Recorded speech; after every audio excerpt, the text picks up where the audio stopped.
ரிஷபராசி அன்பர்களே, கிருத்திகை நட்சத்திரத்துல 2, 3, 4 பாதங்களும், ரோகிணி நட்சத்திரத்துல 4 பாதங்களும், மிருகசீர்ஷ நட்சத்திரத்துல முதல் 2 பாதத்தை கொண்ட உங்களுக்கு திருமண காரியங்கள் கைகூடக்கூடிய நாள்.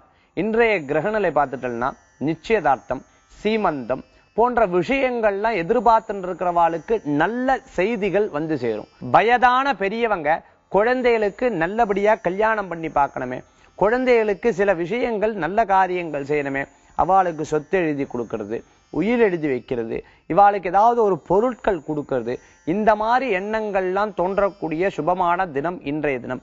நமக்கு பின்னாடி இருக்கக்கூடிய சங்கதினருக்கு நம்ம என்ன சேர்த்து வைக்கிறோம், இன்னும் ஒன்னும் சேர்த்து வச்சுட்டு இல்லை அப்படின்னு சொன்னா அதற்குண்டான முயற்சி பண்ணி இனிமே சேர்த்து வைக்கணும், அவங்களுக்கு ஏதாவது கொடுக்கணும் அப்படின்னு சொல்லிட்டு உங்களுடைய முழுமையான எண்ணங்களும் செயல்பாடுகளும் தோன்றக்கூடிய விசேஷகரமான நாள். இன்றைய தினத்துல திடீர் பிரயாணங்கள் மேற்கொள்றவாளுக்கு நல்ல செய்திகள் வந்து சேரும். பேர் அதிர்ஷ்டம் கொண்ட எண் 5, நிறம் ராமர் பச்சை. வழிபாட்டுக்குண்டான தெய்வம் விநாயகர் வழிபாடு. வெவ்வினைகளை தீர்க்கும் வழிபாடு.